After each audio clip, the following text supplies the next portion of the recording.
All right, thanks everybody for coming. Some of you have been to all the classes, some of you have only been to a couple, some of you this is your first class, but if you need links to the other classes, let me know and I will email them to you.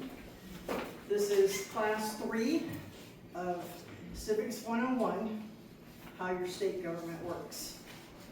We are going to start out today with Senator Dana Prieto, and then we're going to hear from Representative Chris Bannon, and then our furthest driving guest, Senator Shane Jack. So, then if you are ready to start, I'm going to turn it over to you. Thanks. Well, thanks for having me. I have to confess the reason that you're meeting here instead of the GOP Center is because Jake Merrick's office called me and said, hey, where can we have a meeting with 40 people? And I said, well, I can call the GOP and see if they'll let you have the meeting there. And then, Yeah, they forgot to book my class, and so we double booked. they forgot that they were having, her meeting is always there. So anyhow, it's my fault. But Cheryl asked me to talk about how bills get started, how the process of the way it works. So I know Jeremy, he's the chair of our precinct now. I'm his vice chair. And he has 1,000 ideas for a bill. Like every 10 minutes I get an idea for a bill. But that's how it starts, is a constituent, sometimes a business owner. Hey, this is happening, that's happening. There's too many homeless people sleeping in front of my store. What can you do about that? So we come up with an idea for a bill. So the bill has to go through a committee first. So the chair has to accept your bill, to hear your bill. So let's say I'm gonna write a bill to stop homeless people from sleeping in front of Quick Trips. I'm gonna pass a bill for that. I've got to take that to the committee. The committee chair decides. Well, first I got to have somebody help me write the bill. So we will go out and look for legislation in other states. Has anybody else written a bill like that? What does that look like? How can we adopt it to our state?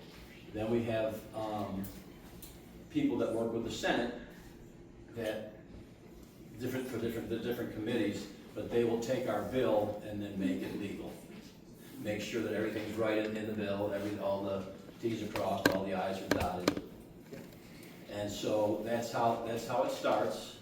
Then the committee has to accept. The committee chair can just decide we don't want to hear your bill. If they don't want to hear your bill. So Cheryl asked me to tell how it's supposed to work, and then go ahead and tell why it doesn't work sometimes.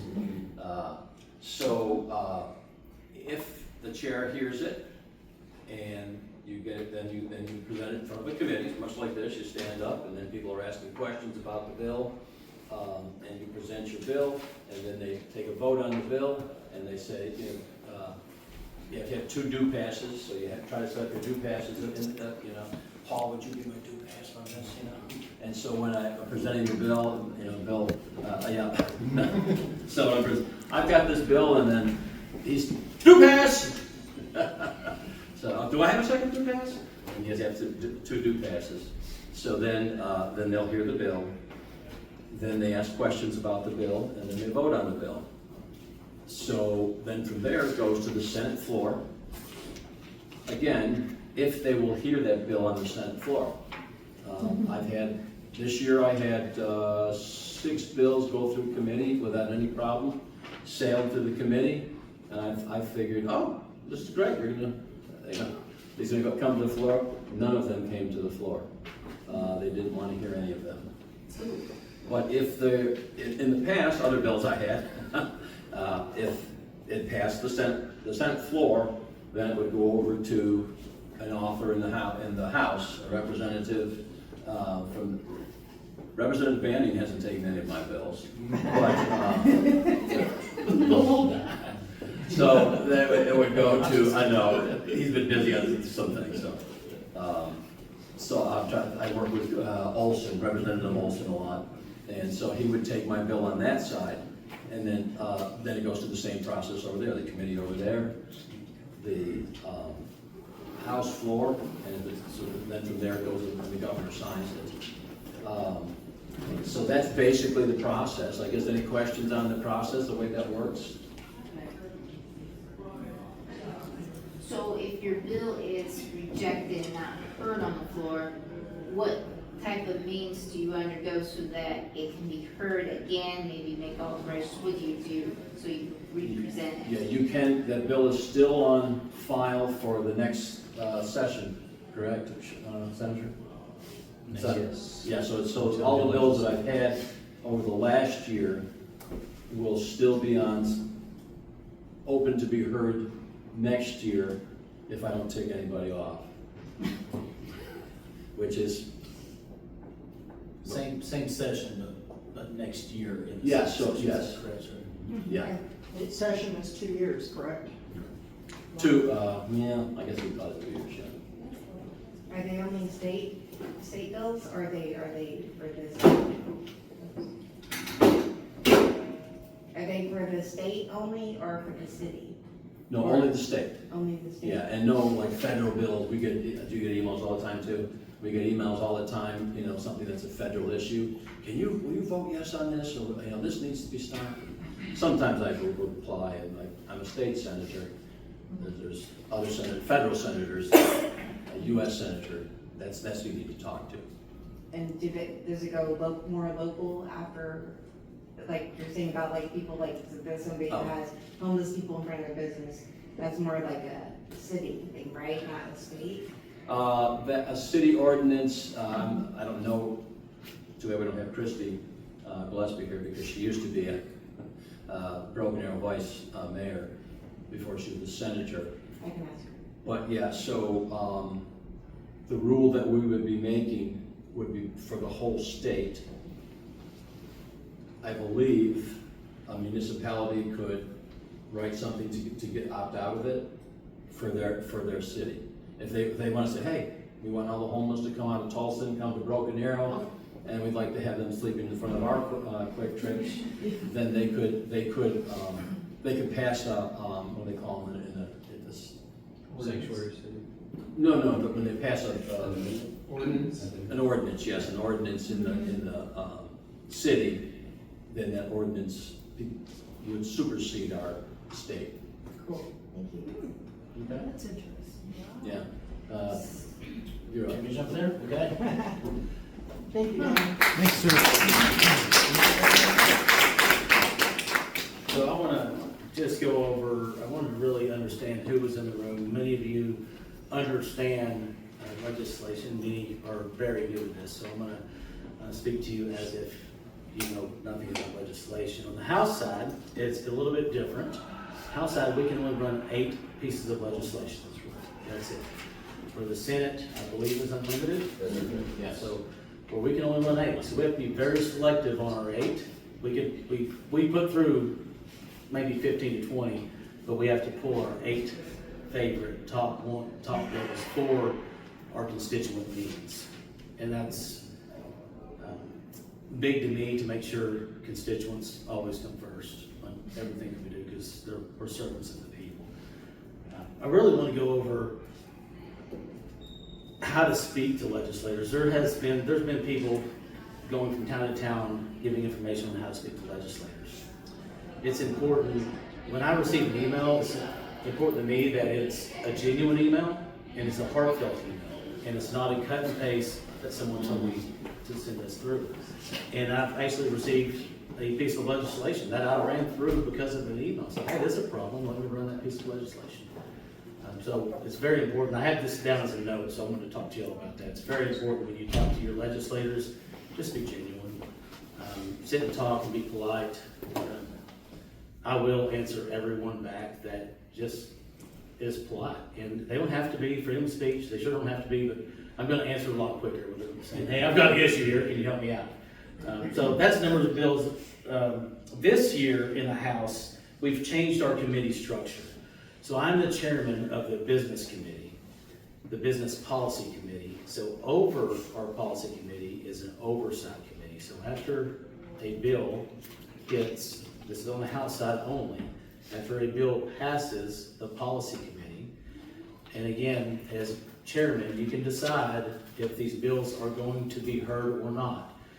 This has been a controversial issue since the day I came in the Capitol, because all bills need to be heard, but we continue to run 3,000. We don't have enough time to run 3,000 bills.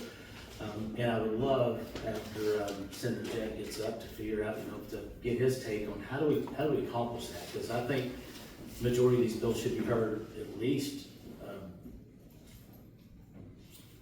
in committee to find out, are they gonna move any further? But a lot of them are just pushed to the side just because of time restraints, especially now that the House has 2 separate committees to go through. So we are really pushing time before we can get it to the floor, because there are deadlines that we have to hit in order to make it over to the Senate, to get it past the Senate, because bills will change sides during the process. So midway through, we have halftime, and House bills will go over to the Senate, Senate bills will come over to the House, and the same process goes back through again, and then ultimately to the governor's desk.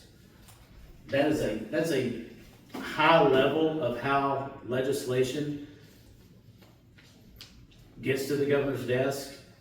But I'd like to remind people, we have 101 different House districts that all have different needs. They all have different representation. They all have different, still Oklahoma values, but maybe different mindset. I cover Bixby, Glenpool, South Tulsa, Northern Okmulgee, Mounds District, and that might be a different mindset than the panhandle of Oklahoma. So I've got to keep that in mind, that I've got to get this individual's vote that covers the panhandle. It takes 51 votes to get from the House to the Senate. So I have to make sure that my piece of legislation that helps my district out either helps his district out, he or she's district out, or we got to make sure that I'm playing the field. And I don't want to call it a game, because it's not. This is people's lives we're dealing with. But what's important to my district might not be important to other districts. And we have to remember that when we're making votes. And this is sometimes why I'll make a vote that I necessarily don't agree with, but I'm not going to die on that hill, because I need their vote for a piece of legislation that maybe they won't die on the hill, but it's very important to my district. So it's kind of a give and take. It took me a little bit. My wife bought me a back scratcher on day one. It says, "You scratch my back, I scratch yours." And it almost made me sick to get that back scratcher, but it's really, that's politics. That's how our state is formulating politics. We have to respect those other districts. And I'm gonna let Senator Jett talk about the, hearing every bill and the time frame around that, and how I'm sure he has a solution that might have a fix to that. I'd love to hear some of those. Yes, ma'am. I have a question for you. So you said the structure of how the bills are heard changed this year. Who changed that? So that was a vote by our caucus. So every year we meet at a caucus retreat, and we go over what is important to our districts, and we vote on those. What's the most important to districts? And this year, the wind turbines was a huge, wind turbines and solar, property rights, that was a big deal. So we need to get something done on that. But it typically goes to a vote of the caucus. Okay, and it seems like that process clogs things up more than they were before. So how does that benefit us? I've expressed that concern. I'm hoping it's a little bit smoother this year, but I felt that as well. That was clogging up just a little bit, but I'm really hoping that it streamlines a little bit this year. If it doesn't streamline this year, I'm certain that our leadership will say, "Hey, let's move it back." I think it's a test trial, and they wanted to at least give it a couple of years, and I've got to respect that and do the best I can with it sitting for the 2 years. What was the purpose? The purpose was so more things could be on the open, transparent, and we would see more things in the light versus behind closed doors. And I don't know how much our constituents believe that's taking place. So I'm just try to word it that way. That's my political response. So I don't know. I really, it seems like there's still some backdoor deals, not backdoor deals, that's bad, but backdoor conversations happening that I wish were in the public. You know, we had a bill this year that was it sat in the Senate for 5 hours. 5 hours. Was it 6 hours? 6 hours. It was on our side for 5 hours. I was one of the no votes to override this. There were 14 to 16 on the Senate side. On the senator go over that a little bit, but I was one of the no's just on this to override this particular veto. But it was 6 hours. I don't think there's any reason for any bill to sit on the floor. I know they're not going to push my bills on the floor for 6 hours. It's not going to happen. So I think, you know, we all represent 39,000 people. I shouldn't be treated any different than the next person over that's running their bill. You know, let's get them through, give them adequate time, and then move on to the next bill. That's what should happen. Well, they needed time to go around and Jeff's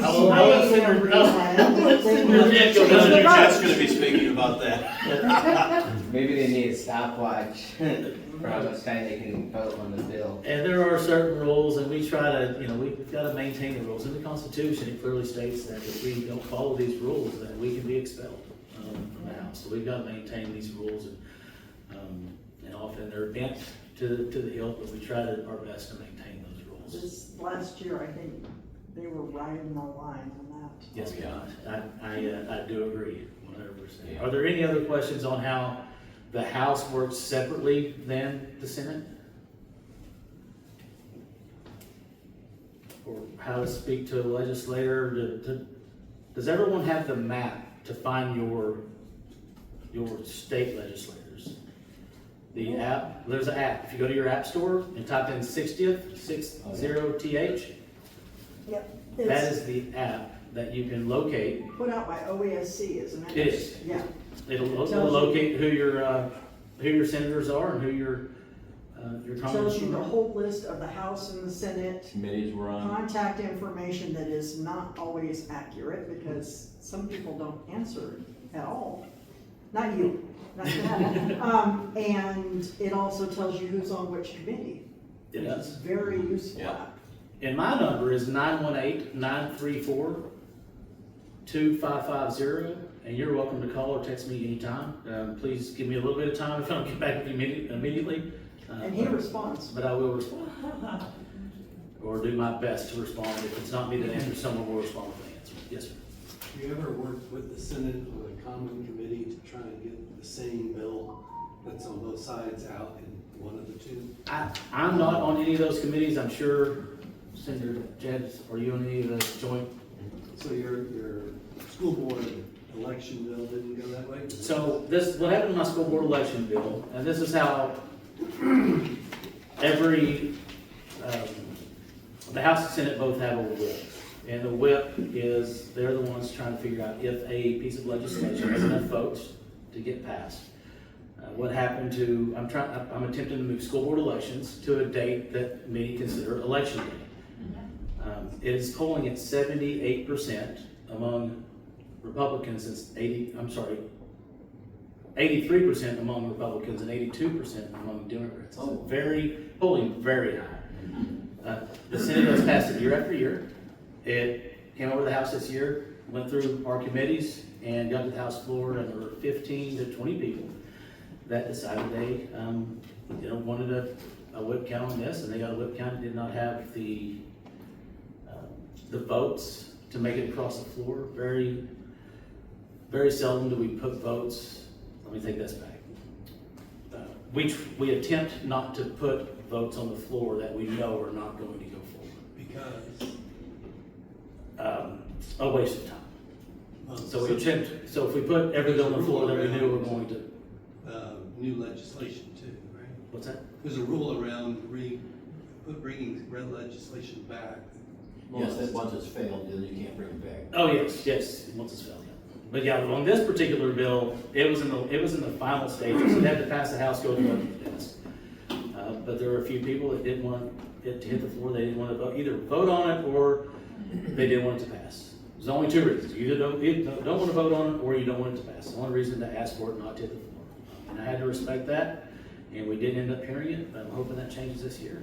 I think Speaker Hilbert's behind this bill, so I'm hoping it really gets If you have problems getting it heard, can you reach out to us and let us know who to contact? I will. So this past year, I can't even tell you the number of phone calls I received from grassroots saying, what can I do to help? This is important that we're receiving 1% to 6% voter turn, well, an average of 6% voter turnout in these elections. That's incredible. And that's controlling about half the state budget. So we really need to get this fixed. We need to get it at least up to 15%, where people are showing up to these elections. And they're very important, arguably some of the most important elections in the state of Oklahoma are our school board elections, controlling that much money, so, Yeah. for sure. Any other questions before I turn it over? Okay, turn it over to Senator Jett.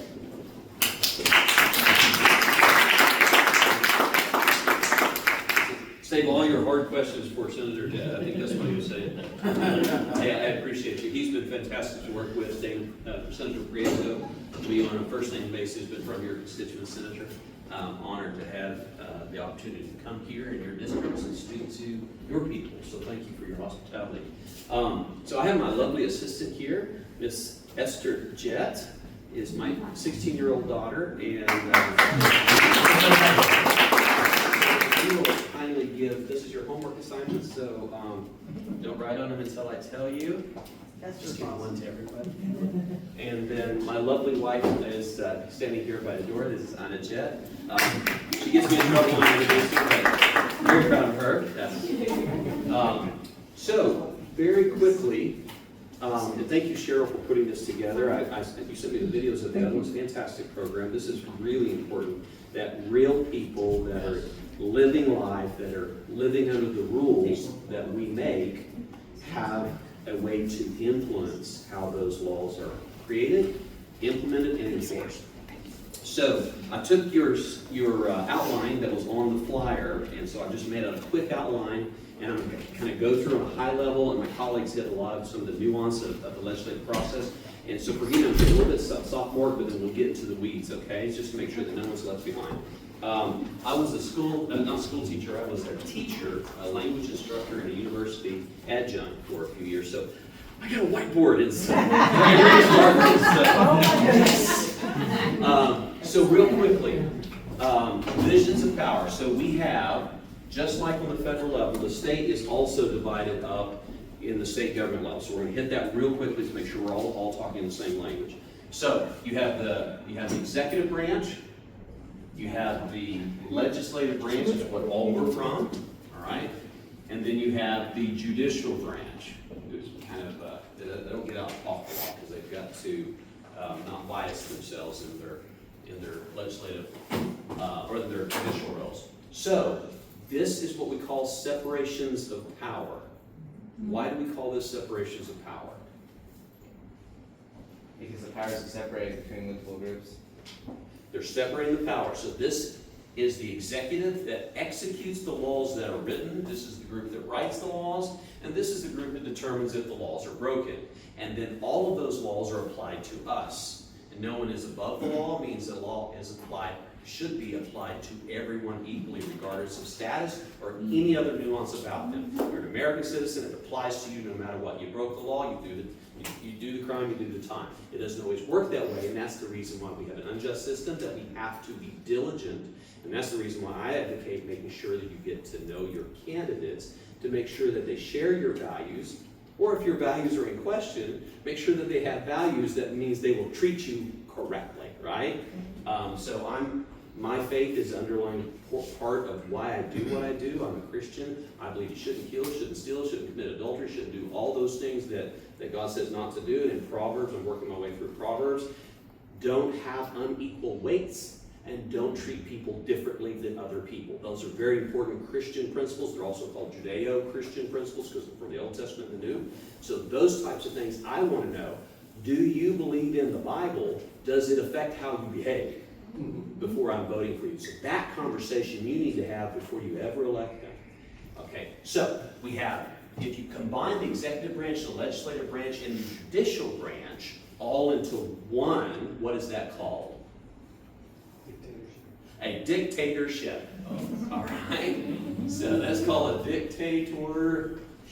Forgive my penmanship. So when you combine all these together, that defies the separation of powers, because if you and I are playing Monopoly, and I get to write the rules, enforce the rules, and decide who breaks the rules, I will win the Monopoly game every single time.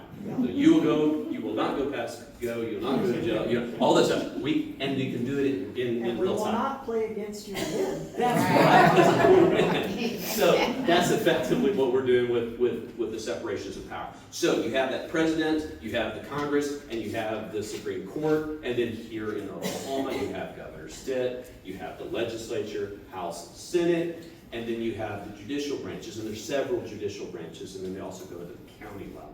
All right? So that's effectively separations of power and why it's important that they're separated. And often you'll hear us debating on the Senate or House floor about this violation. This violates the separation of power. It's unconstitutional for the governor to do this because he doesn't have legislative authorization. That's what we call checks and balances. So we're checking each other and making sure there's balance so that none of this is more powerful than the others, because if you collude between the three branches, you can also have it effectively an oligarchy where a group is colluding against you and your family, right? And Good? that means we the people are no longer in charge. That's right. Now, important thing, when we talk about, so I told you my faith is Christianity.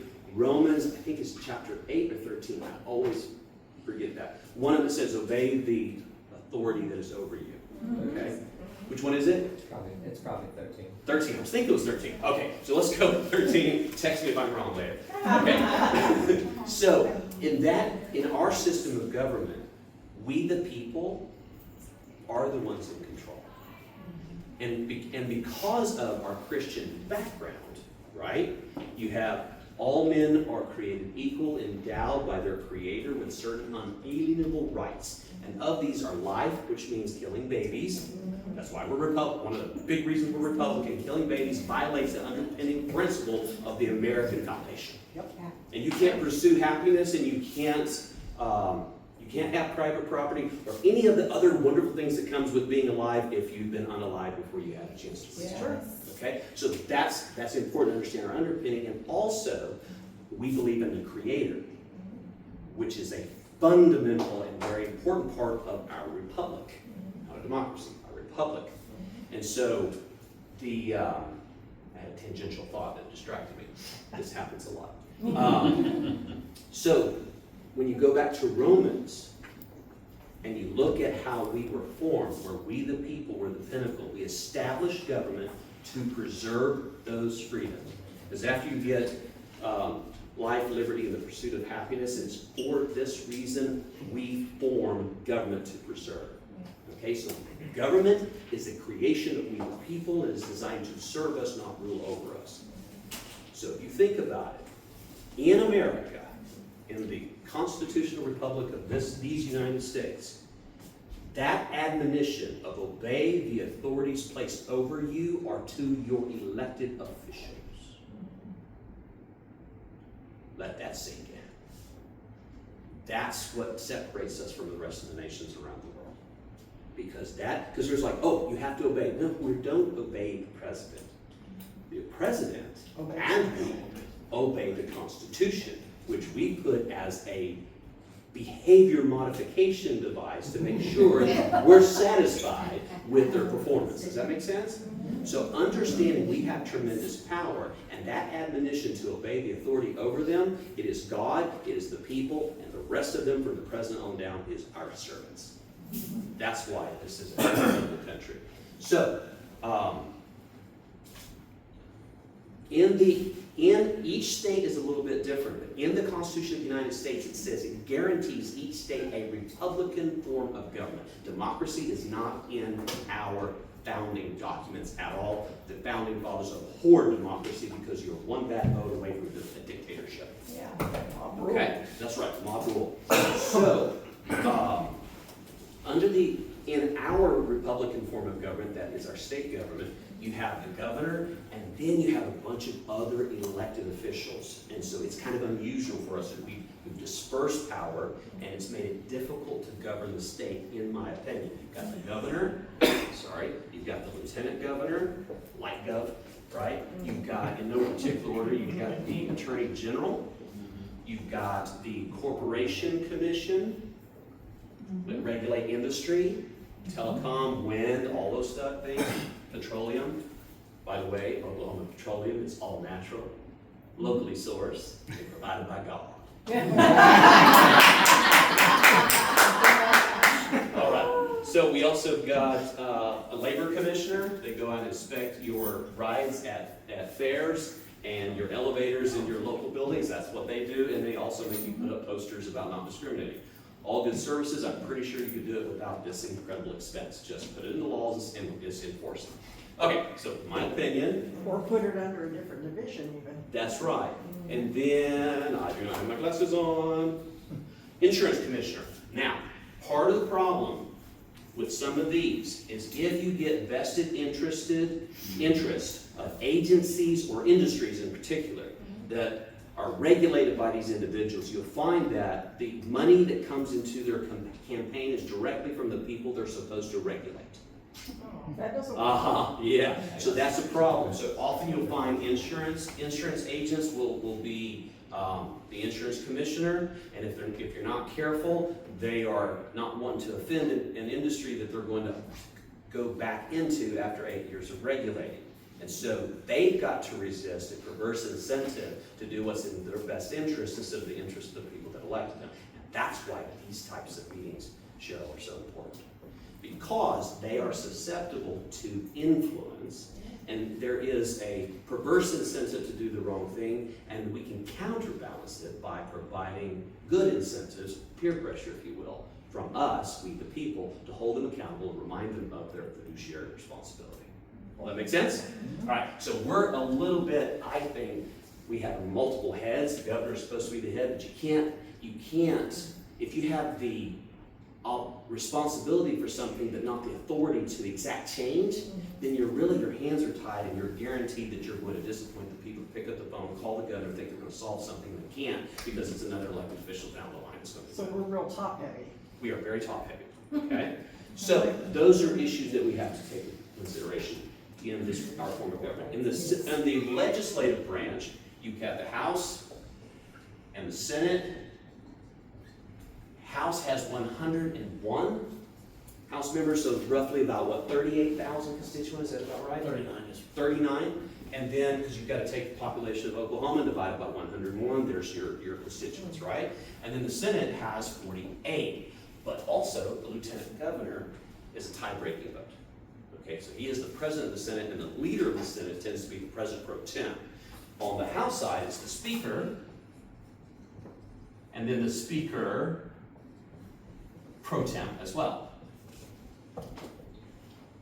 In the Senate side, it's the lieutenant governor who is the presiding officer used for ceremonial roles, and then the president pro tem is the actual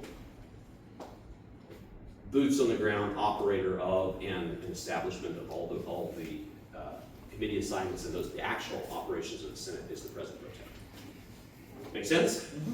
All right, so then you have the judicial branch, which is basically you have your criminal, Court of Criminal Appeals, and then you have the Supreme Court, which is the one that weighs in on the constitutional issues. And what they're supposed to do, like the U.S. Supreme Court, is apply our Constitution, but we also have a layer of the U.S. Constitution that is over all of these United States. So that's kind of a combination of that. We look at the U.S. Constitution, and they look at the Oklahoma Constitution, and they look at original intent from the legislators, and then they make decisions.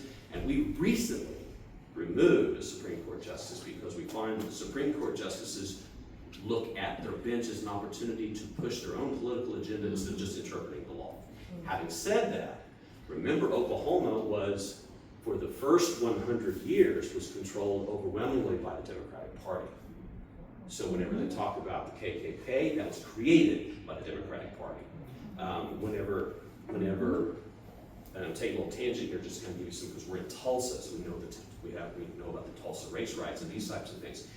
Teddy Roosevelt, a Republican, consistent with his party values, if you remember Abraham Lincoln and his Civil War, right? So you fast forward to Teddy Roosevelt from New York, would not ratify an Oklahoma Constitution because it was during his presidency that we became a state. If there was any prohibition or disenfranchisement of voting based on color scheme. That was a Republican precedent. That was consistent with our Republican values. Does that make sense? So that's what he prohibited that. So In the they tried to run one like that, and he said, Oh, yeah. no way? Oh, not only did they, but they actually did for a period of time. They ran a bill whenever the Speaker of the House came in for the first state legislature, looked across the field of all of the newly elected 101 House members, I believe it was 101 at the time. There was A.C. Hamlin, a Republican from Guthrie, Oklahoma, that got elected 3-1. He was a black man. He was the only black man in that legislature. The democratically controlled House, and the Speaker, who was a Democrat, then wrote a law that said if you couldn't vote before 1861 legally, or your descendants couldn't, you could not run for office, and they removed him from office. And then he was murdered at the age of 33. Wow. So he served from 1908 to 1910 and lost his re-election bid and could not run for office. So we have a history that we need to clean up. Don't let anyone from outside the state of Oklahoma hang that around Republican necks, because the Democrats were in control for 100 years, and it was consistent with the KKK, which is precisely where the KKK came from. Okay, know your history. All right, so that kind of covers a little bit of the structure. I hope that was helpful, kind of do an overview. And then, what are the responsibilities of elected officials? Your first responsibility, especially with the underpinning of our Christian heritage. And when we talk about putting Bibles in schools, we're not putting Bibles in schools for the first time. We're returning Bibles to the schools where they were originally put by our founding fathers. Okay? So this, and whenever they go, oh, well, if you put the Bible in public schools, you also have to have the Satanic Bible, you have to have the Quran, and you have to have the Wiccan, and you have to have all this. So like, yes, we do, providing you can demonstrate definitively that they, in fact, were part of the foundation of this country. You prove that, we'll wait. In fact, the Bible was in schools until the 60s. Is That's that not correct. That's correct, because a rogue Supreme Court went completely off the rails, denied 150 years of precedence, and began to write new laws from whole cloth, violating their mandate, because what they're supposed to do is apply the Constitution first and foremost, and then interpret the law as it was intended in the prism of the Constitution, and they completely jettisoned that. And we are starting to undo the damage. Same thing they did with Roe v. Wade. Absolutely the same thing they did with Roe v. Wade. You cannot kill a baby without violating the Declaration of Independence principle that was established. All men are created equal, endowed by their Creator, with unalienable rights, which is life. They didn't have a right to pass that because it's not their job to write a law. That's correct. Because of the limit test. Pardon? Limit test, do you remember? The limit test, which has nothing to do with cars. It does. So the limit test was basically saying, does it have religious application? And they were using that to get rid of nativity scenes, get rid of crosses, get rid of the Star of David, all these types of things that might offend some Wiccan or some atheist, right? And whenever they did the rule with Coach Kennedy, who we met, came down to OPAC and spoke in Oklahoma City, Rockstar had the audacity to kneel down and thank Jesus for protecting his players while they were playing football at a public school in Washington State. And A.J. Ferrati, our former head of the director of the Oklahoma Republican Party, was actually an attorney on that case. So that's kind of a fun fact in Oklahoma. So, One thing Ferrati did right. well, we won't go there. Yes, he absolutely, that was fantastic. He's a fellow Navy guy, so we get along really well. I don't have to agree with everybody to be friends with everybody. Yes, ma'am. The prison system needs some corrections too, because like at the chapel, we can go and have their services too, and I don't think that's in alignment with what we want to accomplish in this correction system, because if you're teaching values that are against being a good public citizen, why does a chaplain have to allow their meetings? Which meetings? Wicked Oh, yeah, in the so chapel. Wiccans and Muslims. this is a good question to raise and contemplate. And at the end of the day, most of our prisons, all of our prisons are under our state laws. And after the purchase of the new $300 million prison, all of them I think will be one thing, having more private prisons. But yes, so those things are important to, one, understand the underpinning of the laws, and to know who in this litany of elected officials have responsibility of that, and that is Department of Corrections, that is Governor Stitt, and the Secretary of Corrections is just, Harp. Harp, what's his first name? It will come to me, I have it in my phone. So yes, and so we can express those types of things. And here's the thing, if you look at our form of government, it was designed by our founding fathers studying the Hebrew Republic before they demanded a king.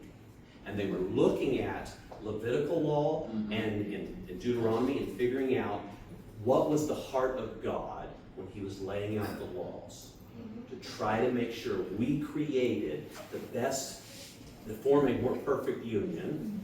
We were looking to God, because that was our foundational document. And there is, in the congressional record, you will have a congressman will walk in and say, I was reading in Leviticus about the railing on the top of homes in the Hebrew Republic, and if someone fell off because they didn't take precautions, it was the responsibility of the homeowner. And that's how you have liability laws in the state of Oklahoma. That's documented. And so the Quran is not part of that.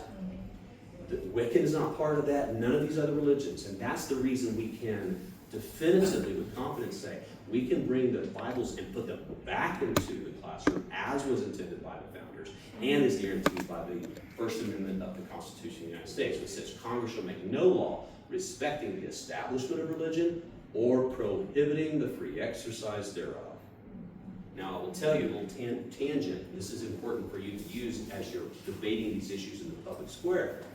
Is there is a constitution that expressly prohibits the government from being involved with the church and the church to be involved with the schools. And it says the church should be separate from, the government should be separate from the church and the schools from the churches.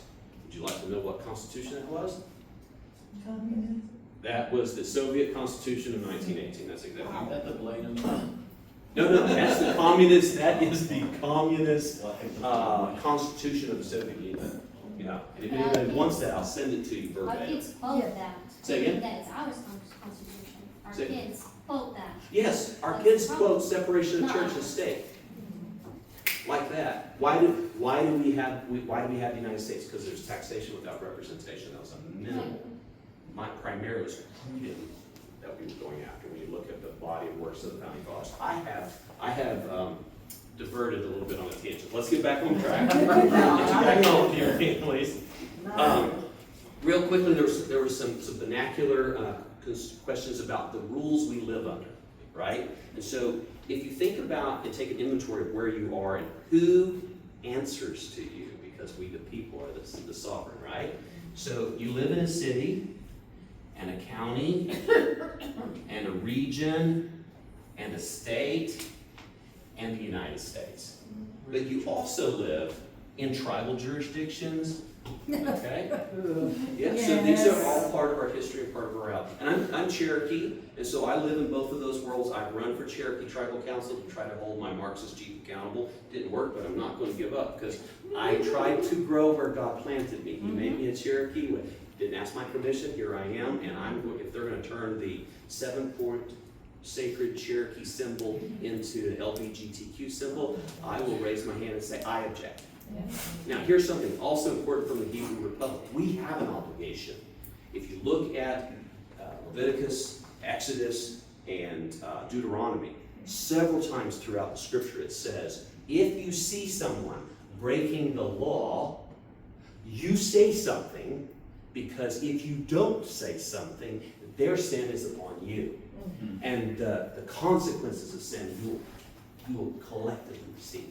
So when we see someone using a woman's restroom, we as men stand up and say, you won't do that if you're a man. There's a men's restroom over there. And we protect women. That's what men of God do. That's what decent daddies do. Does that make sense? All right, so you get me on the soapbox, I'm excited here. All right, so real quickly, the laws that we live under, if it is federal, it's called laws. If it's from a legislature, it's called a law. If it's from a city, it's called an ordinance. Okay? And then if it's regulations, it's from an agency. So agency equals regulations. Make sense? And that's what you call it. We legislate or pass laws, they pass ordinances, and agencies promulgate rules. Promulgate, that's your word of the day. All right, so what's important is to take inventory on where God put you, because that's where your authority is.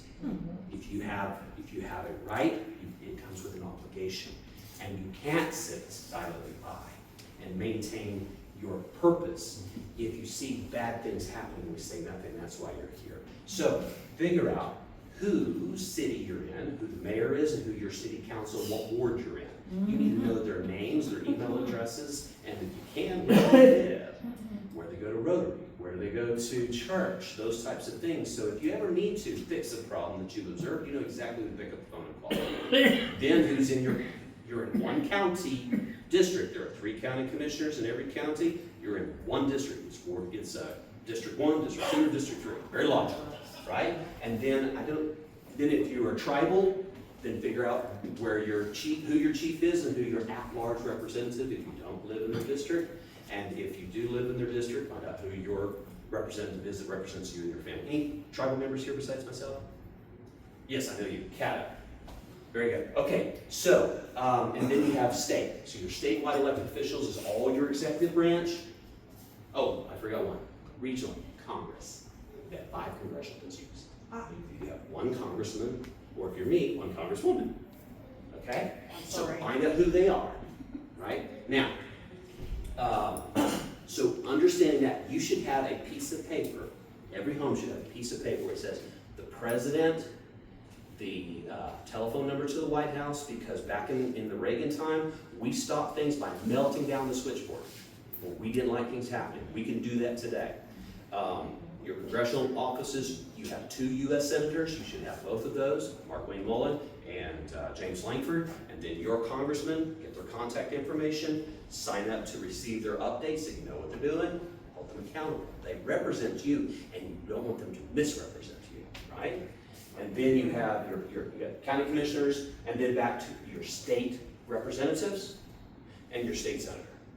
Know who they are, know who their wife is, know where they go to Rotary, know where they go to church, know who their pastor is, because sometimes if they're doing something and they may not want to take your call, the pastor will pick up the phone and they'll just straighten right up. So, understanding at the end of the day, it takes a village, train up a child in the way they should go, and when they're old, they'll not depart from it, right? And we're susceptible to pressure, even psychological pressure, where we're like, oh, I need to vote this way because, put some steel in their spine and say, no, you don't, because you represent me and my family, and that doesn't represent my values. So being very informed, 1, knowing who it is, and 2, being able to articulate and know what's going on. All right, so how can you get involved? First of all, know who all the people that represent your home. So get that put together. And then, we've already mentioned the app. I think you mentioned the app, the 60th. Now here's your homework assignment. Everyone hold up my business card. All right, on the back of it, and this is what I encourage anyone to do. So forgive me if you're way ahead of me. What I do when I get cards, because if you go up to the Capitol, every House and Senate member has a card. And so what I would do is on the back of that card is I would write the date right here. So go ahead and do that, if you will. Does anyone need a pen? I brought 12 pens. Anyone need a pen? I'm a school teacher. Can you pass that back to Mr. Gene Diller? Okay, anybody else need a pen? My lovely assistant Esther will take you a pen. Anyone else? All right, so the date, this is what you put here, because you will find you'll get stacks and stacks and stacks of cards. And then you won't know who, when, and what, and where, and then you end up not using the data because you're not sure. What I do is I put the card, and then I put where, right here. So here I would put the, it's a Hardesty Library. You just locked it in space and time. It would jog your memory where we were. Now when you pick up the phone and call me, you go, hey, remember we met at Hardesty? Whereas 18 months from now, you may not remember because we all like to put gold stars on our cards, so it really doesn't stand out after a while, right? So you put that on the back, and then what I would do if I was sitting where you was, I would put Esther, 16. I put Anna, wife, This is the type of stuff I do, okay? And then, this is the important part, I'm gonna give you my mobile number. I'm trusting you, it better not end up on a bathroom wall.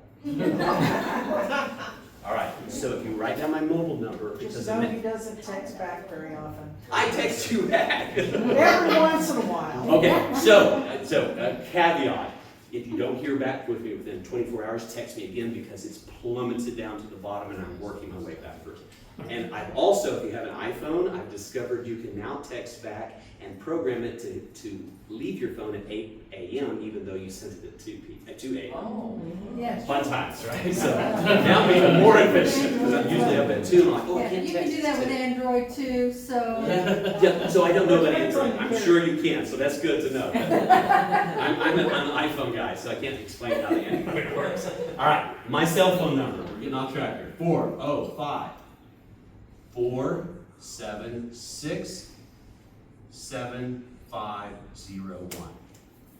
Okay, so now the question we're really going to spend some time on, how can you get involved beyond what you're doing in Cheryl's class where you're learning how the process works. I would encourage you to find out who your House and Senate members are and to influence the legislative process, and then just create a dossier on them.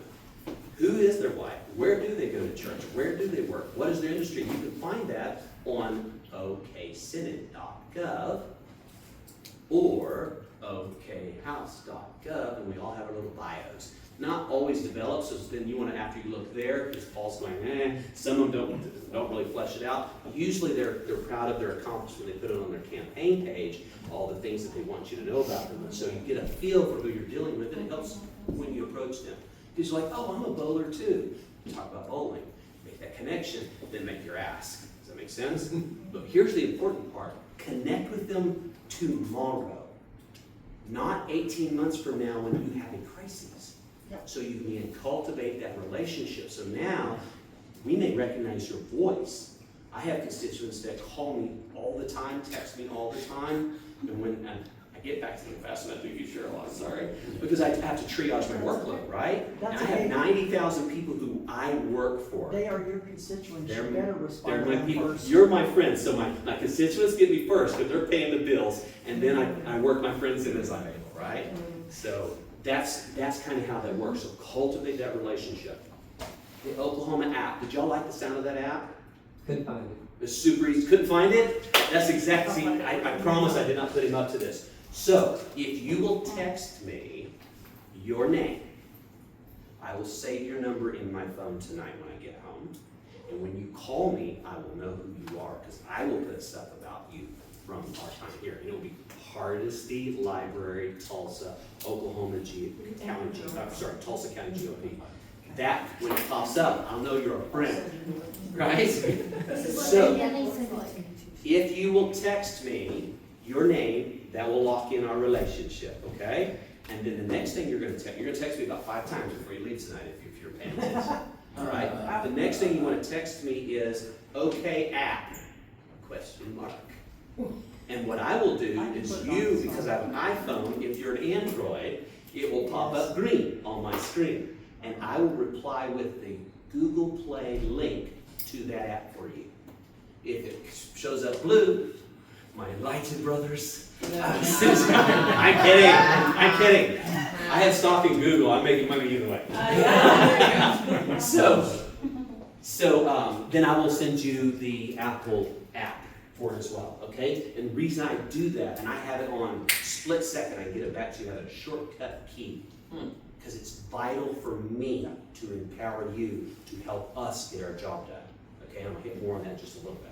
So, if you send me, it says, okay, app, I'll send it to you. Here's something else that you can do. You don't have to run for office and knock doors and go through the humiliation of people going through your trash and trying to smear you because they want your job and whatever. You can actually be appointed by the governor of the state of Oklahoma to dozens and dozens of agencies, boards, and commissions. I'm going to say that again. Watch this. Agencies, boards, and commissions. ABC. So, would it be convenient if there was a list of every single agency, board, and commission? Wouldn't that be You know where awesome? it's at too, huh? Well, if you'll text me, this is your third text if you're paying attention. You text me ABC, and I will send you the link for you to look through every single agency, board, and commission. It's a PDF document, and now they've got it online. I'll send that to you. And then I will send you the link to apply to the governor's office for appointment, and you can upload your resume. Yay. Okay? Yes. Now, I assure you, there are people that are re-registering Republican trying to sneak in, and they're taking their values with us, and they're using our name to do it. Make sure those seats are not occupied by people who do not share our values. Because the governor, if they say they're Republican, the governor's gonna believe it unless he can prove otherwise. I had a constituent from Oklahoma Baptist University, my alma mater, who I dug through his timeline and realized he was LGBTQ apologist as a good Baptist, and I called the governor's office and I said, Governor, I cannot support this appointment.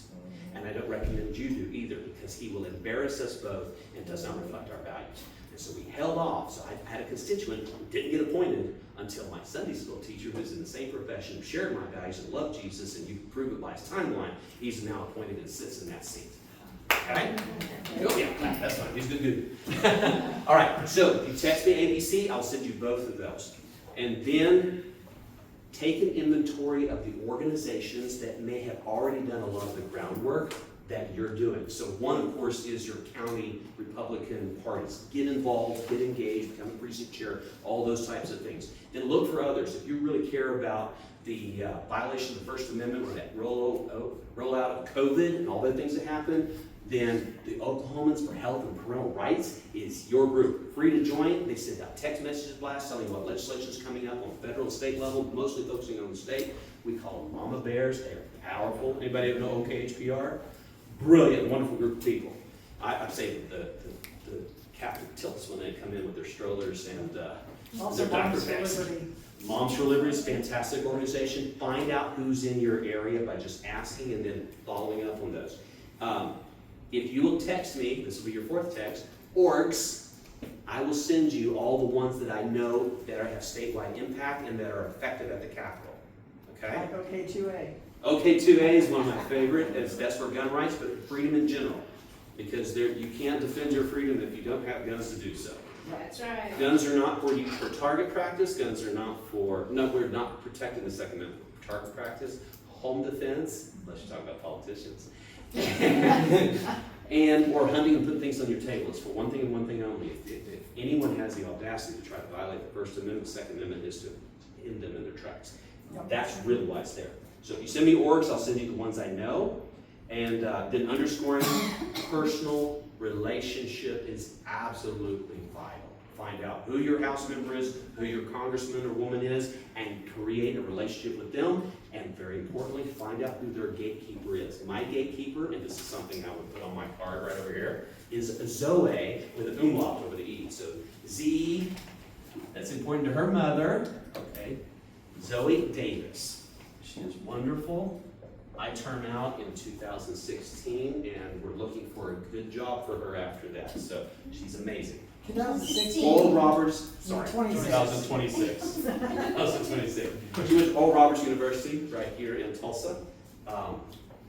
But gatekeepers, find out who your House and Senate member are, who their gatekeepers are. You would have a legislative assistant. Her name is Megan Weaver. And if somebody called and chewed Megan up and disrespected her, how quickly would you return a phone call? Very quickly. And then what would happen? Don't want to know. You're the record. But yeah, so be nice to gatekeepers and be nice to their spouses. Okay? Yes, Cheryl. So I have, unfortunately, a Democrat senator and a Democrat representative. Who do you have? And I have emailed both of those asking for appointments on days when I was going to be at the Capitol and never got a response to my email. How do I fix that? Okay, so when you're at the Capitol, how many of you have been to the Capitol? Anybody not? Come to the Capitol. February through May, we're in legislative session. 1st of February, the first Monday of February, to the last Friday in May. Come up to the Capitol and demystify. populate that vacancy in your head for what it's like with real knowledge of the marble floors and artwork and all the stuff that you pay for. It's beautiful. It is a beautiful place that belongs to you.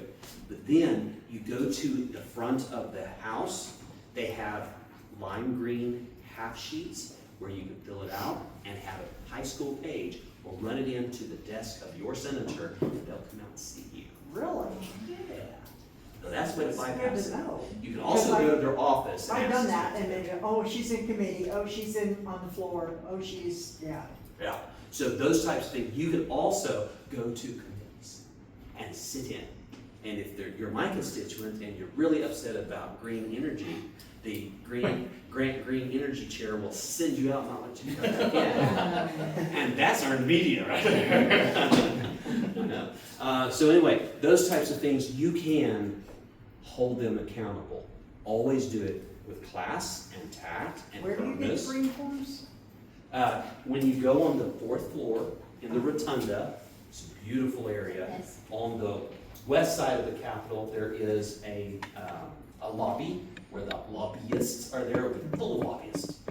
We rarely get a constituent that will actually come in and knows how to use the system. And when one does, it's a big deal. Yes.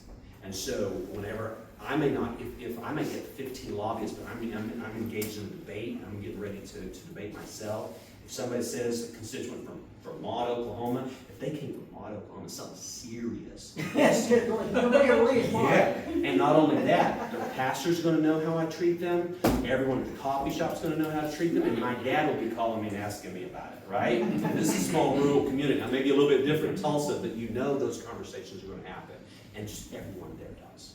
So those types of things, and you don't have to agree Where, on everything. where is it? So you go in the lobby, thank you, my lovely assistant in the back. You go in the lobby, there will be usually a page sitting, high school page, and then the page coordinator right here at the front. You walk up and you'll say, I need a slip. They'll hand you the slip, it'll be green, you'll recognize it, lime green, and then you just fill it out, hand it back to them. They'll run into the House chambers, and they should come back out and see. It's a high probability they will, it's really hard for them to run.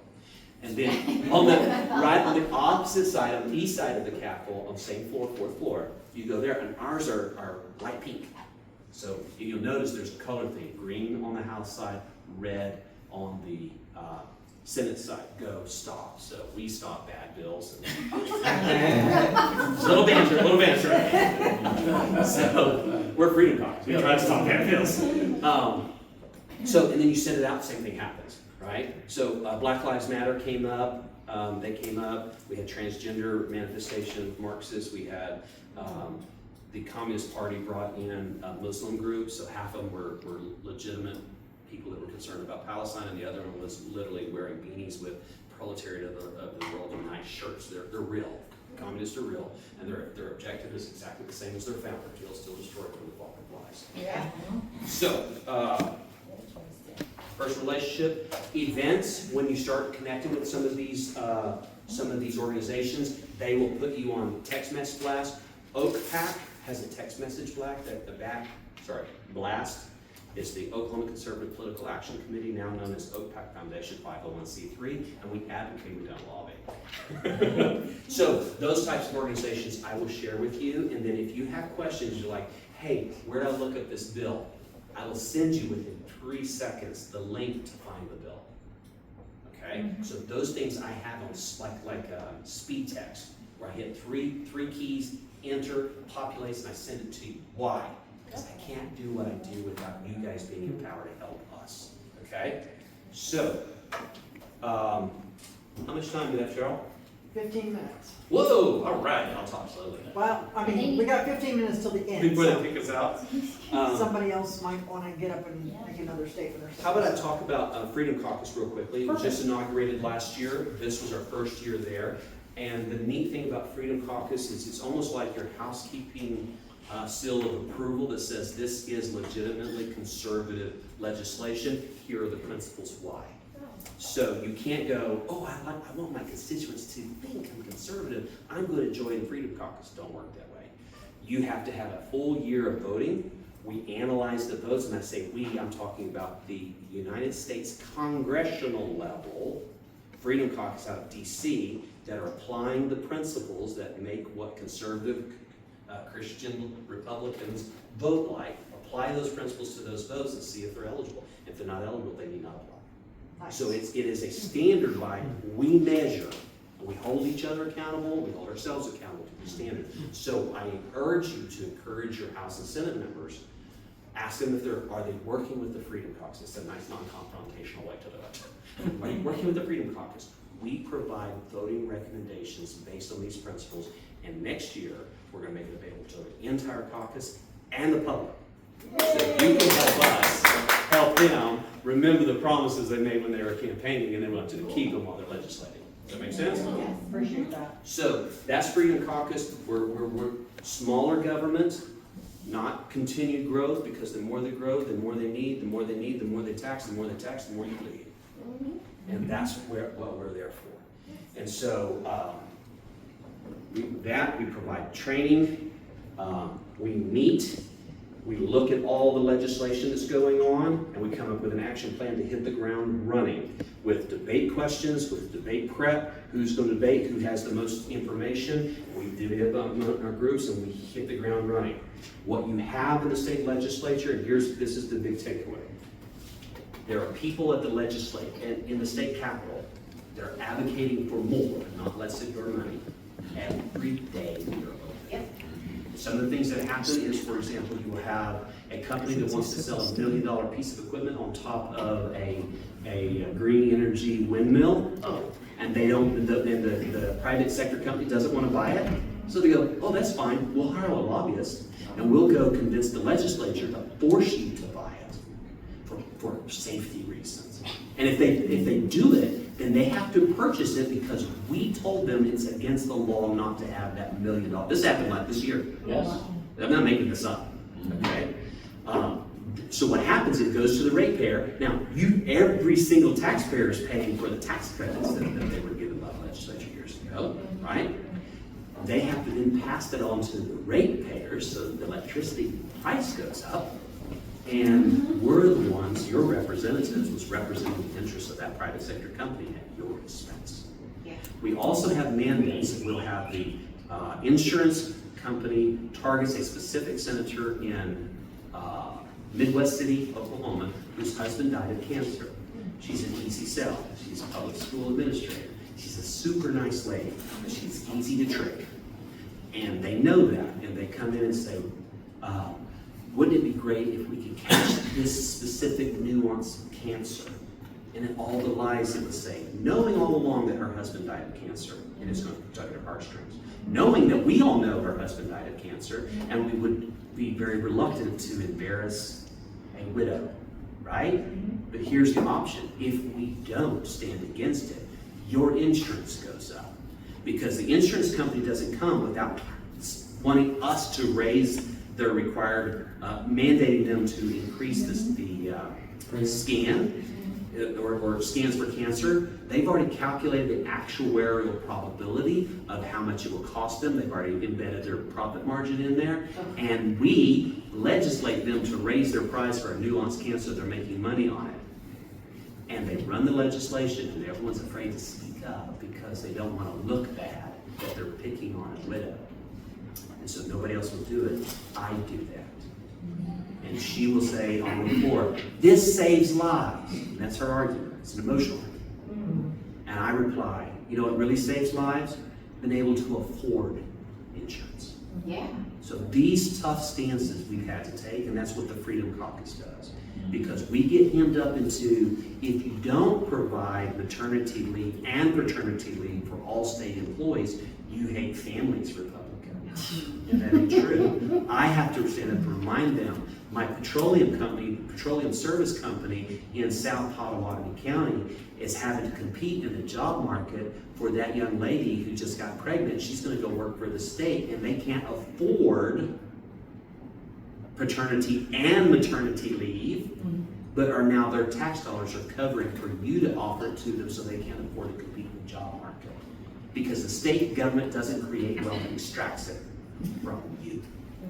And And that's why Freedom Caucus exists, and that's the reason why I collaborate with my colleagues here who understand that we do not represent lobbyists or special interests or state agencies, public schools or state agencies, and they provide a service to our constituents, and we hold them accountable to do that.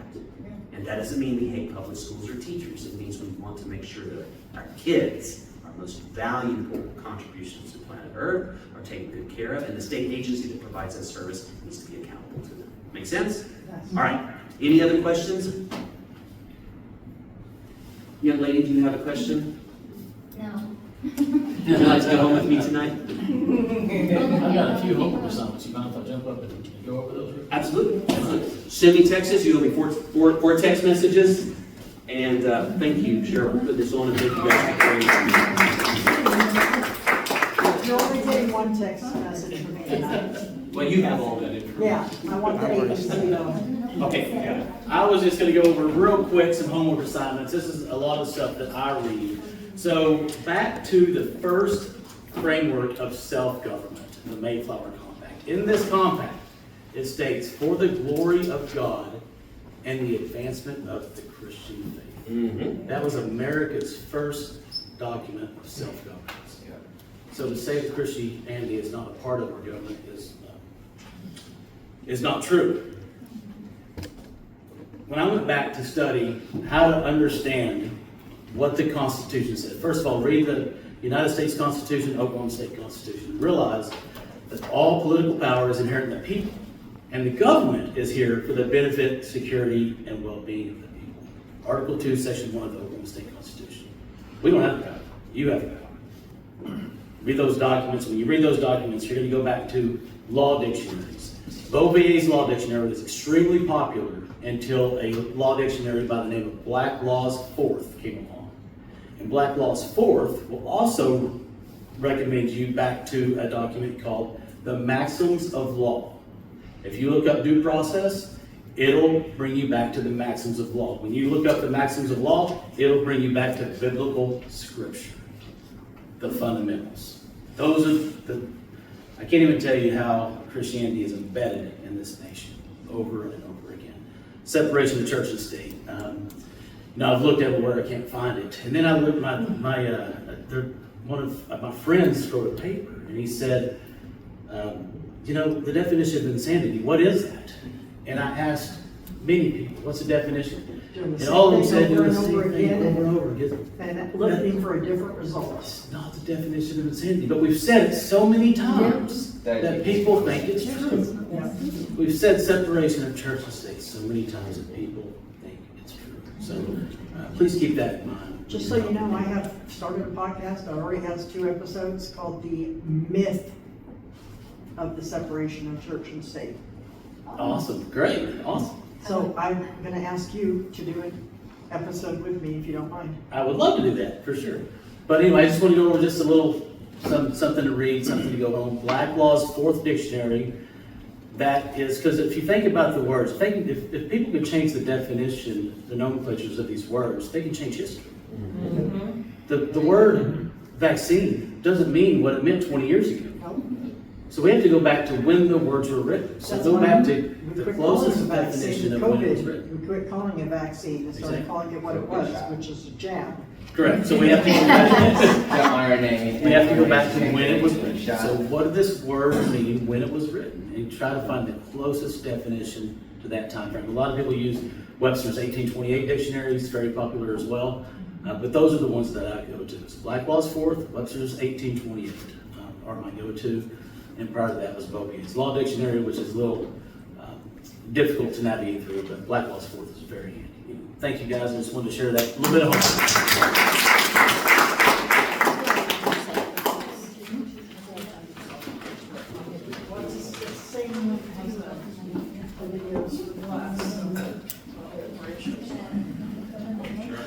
All right, everybody, first of all, we want to thank Senator Dana Prieto, Representative Chris Banning, and Senator Jane Jett for joining us today.